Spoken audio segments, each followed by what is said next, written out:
बिस्मिल्लाहिर्रहमानिर्रहीम। बोलते कालम के साथ मैं आमिर रज़ा ख़ान और इंतहाई अफसोस के साथ कि कतर ने हथियार फेंक दिए। जी हाँ, कतर ने वही काम किया जिसके बारे में शायर ने कहा था कि बीमार हुए जिसके सबब मीर भी क्या सादा हैं, बीमार हुए जिसके सबब उसी अतार के लौंडे से दवा लेते हैं।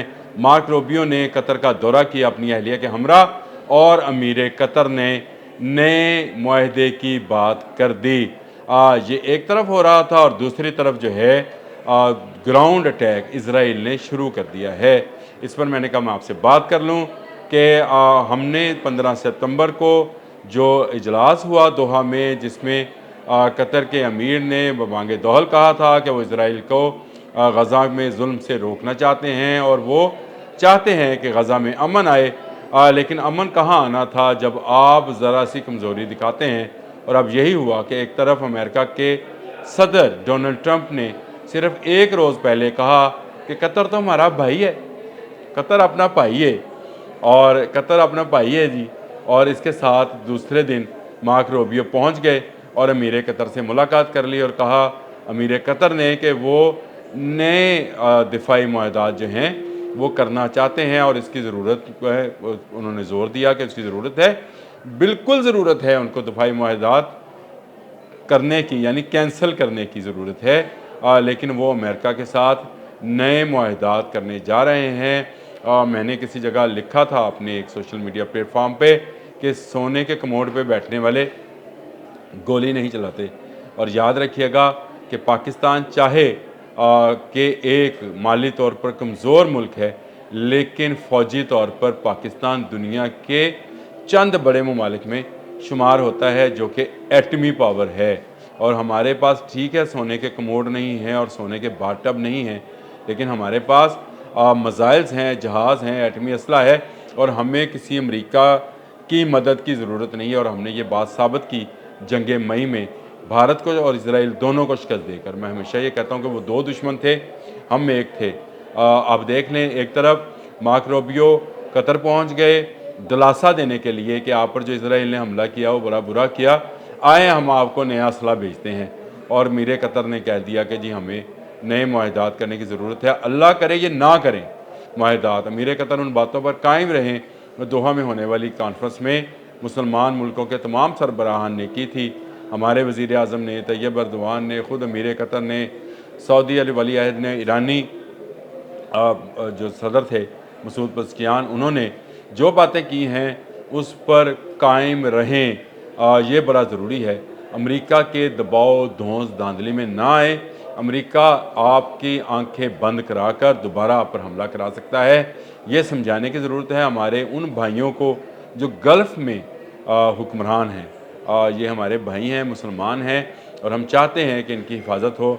लेकिन देख लें, एक तरफ मार्क रोबियो जो है वो कतर पहुंच गए और उन्होंने अमीर कतर से मुलाकात में ना सिर्फ जो है इस बात का कहा कि आइंदा हमला नहीं होगा। क्यों नहीं होगा? अगर पहला हमला हुआ तो कतर में मौजूद आपकी एयर बेस खामोश क्यों थी?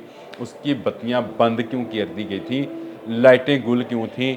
आपके रडार क्यों नीचे थे? आपके जराफ रडार ही है जी अमेरिकन, आपके जराफ जो थे उन्होंने गर्दनें नीचे क्यों रेत में दबाई हुई थी? और आपने क्यों एक ऐसे शुतुरमुर्ग की तरह जो तूफ़ान को देखकर अपनी गर्दन रेत के अंदर दे देता है, उस अमल का इजहार किया? क्यों आपने इंटरसेप्ट नहीं किया इजरायली जहाज़ों को, उन मिसाइल्स को जो दोहा पर बरसाए गए और यकीनन गल्फ़ के अमन पर बरसाए गए?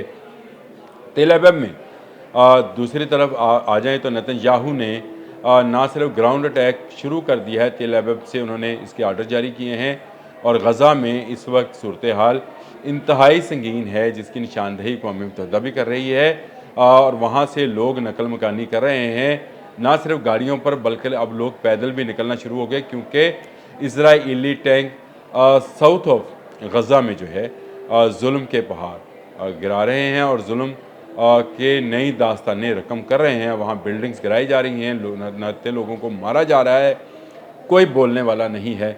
और इस पर जो वज़ीर आज़म हैं नेतन्याहू इसराइल के, उन्होंने फिर एक जो है धमकी लगाई है और उन्होंने कहा कतर पर दोबारा हमला हो सकता है। बल्कि उन्होंने अमेरिकी सेनेटर्स के साथ मुलाकात में ये बात भी कही कि मिडल ईस्ट का चेहरा बदल दिया जाएगा। इस बात को जहन में रखिएगा। नेतन्याहू वो वज़ीर आज़म हैं जिन्होंने ग्रेटर इसराइल का नक्शा बना रखा है, जो कि मिस्र से सऊदी अरब तक का है। अगर आपको ग्रेटर इसराइल का नक्शा देखना है तो नेट पर मौजूद है। वैसे मैं अपने जो एनालिस्ट हैं या अपने नॉन लीनियर इंजीनियर्स हैं उनसे भी कहूँगा, एडिटर से, कि वो इस पर इस नक्शे को ज़रूर लगाएं ताकि आपके जहन में हो कि नेतन्याहू की गाज़बाना सोच सिर्फ गज़ा तक महदूद नहीं है। अब उसने ऐलान कर दिया है कि वो गज़ा पर कब्ज़ा करेगा और तमाम गज़ा को खाली कराएगा।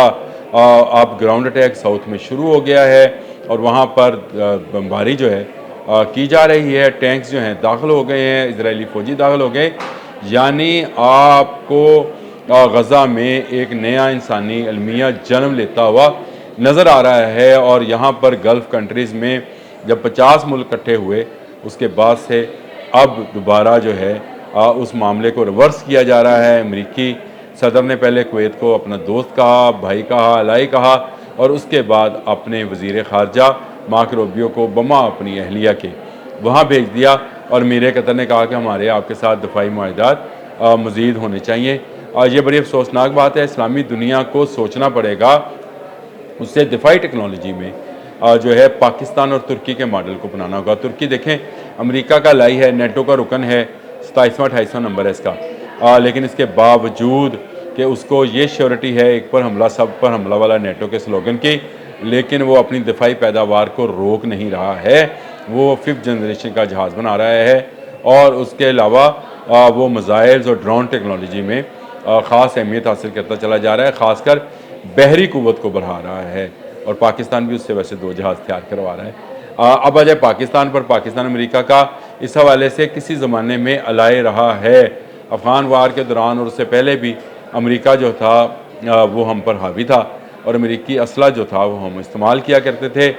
लेकिन जैसे जैसे वक्त गुजरा अमेरिका ने पाबंदियाँ बढ़ाना शुरू की। जिस तरह से अब वो मिडल ईस्ट के लोगों पर पाबंदियाँ लगाता है कि आप असला तो ले लें मुझसे, इसराइल के ख़िलाफ़ नहीं चलाएँगे तो भाईजान शादी तो चलावांगे, शादी तो वाई फायरिंग करांगे। ये सोचना चाहिए और पूछना चाहिए कि क्या अगर हम इसराइल के ख़िलाफ़ नहीं चलाएंगे तो किसके ख़िलाफ़ चलाएंगे? पूरी इस्लामी दुनिया एक तरफ अकेला इसराइल, एक तरफ जिसको बदमाश बना रखा है अमेरिका ने, अब वो उनके साथ नए मुआहदे कर रहा है ताकि वो चीन, पाकिस्तान और तुर्की की तरफ ना देखें। लेकिन हमारे मिडल ईस्ट के हुक्मरानों को ये सोचना होगा, हमारे मिडल ईस्ट के हुक्मरानों को इस बात का जायज़ा लेना होगा कि उनके पास वो वेपन हो जो वो वक्त ज़रूरत किसी मुल्क के ख़िलाफ़ भी इस्तेमाल कर सकते हैं, जिस पर इस तरह की कोई पाबंदी ना हो।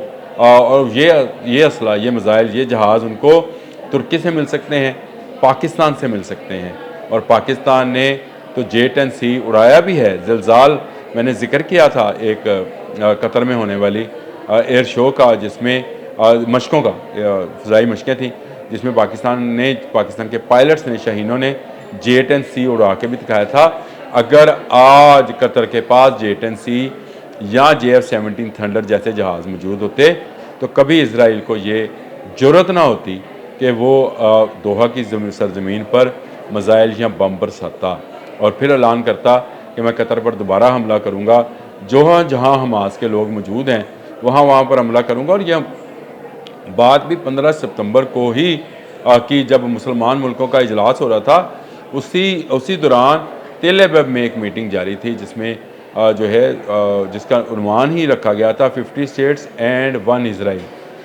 उसके इस उन्वान से अमेरिकन सेनेटर्स वहाँ मौजूद थे और मैंने कल इस व्लॉग में कहा था कि अमेरिकन सेनेटर्स को इत्माद में ले लिया गया है।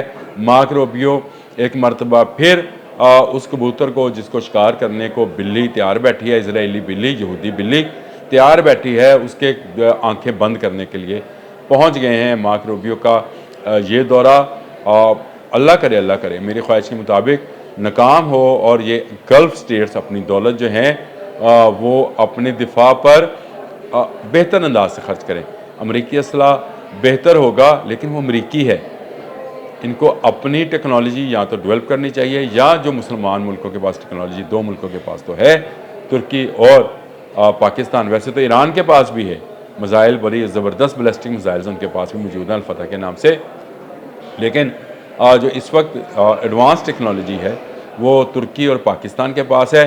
इससे हासिल करें ताकि इसराइल को मौका मिले तो भरपूर जवाब दिया जाए। ग्राउंड अटैक शुरू हो गया। अफसोस है तमाम मुसलमान ममालिक को इस पर आवाज़ उठानी चाहिए, उसी तरीके से जिस तरह से पाकिस्तान आवाज़ उठा रहा है और कह रहा है कि इनके तमाम इसराइल को जो है इस पर पाबंदी लगनी चाहिए और इसराइल को अक़वाम मुत्तहिदा की जो रुकनीत है उसको भी ख़त्म करना चाहिए। यही जज्बा तमाम मुस्लिम ममालिक में होना चाहिए। तमाम मुस्लिम ममालिक को इसराइल के साथ तजारत बंद करनी चाहिए। ये आपके लिए हैरानकुन बात है, लेकिन मासवे पाकिस्तान और सऊदी अरब के बाकी मुस्लिम ममालिक जो हैं वो उनसे तजारत करते हैं। ईरान, पाकिस्तान और सऊदी अरब। तो ये एक अफसोसनाक बात है। मैंने कहा मैं आपसे आज बात करूँ इस मौजू के ऊपर भी कि देखें, एक तरफ दोहा पर बम बरसाए गए और दूसरी तरफ मार्क रूबियो पहुंच गए नए दफाई मुआहदे यानी नए नोट तंबंचू काबू करने के लिए वहाँ पहुंच गए हैं। अब तक के लिए इतना ही। अल्लाह हाफ़िज़।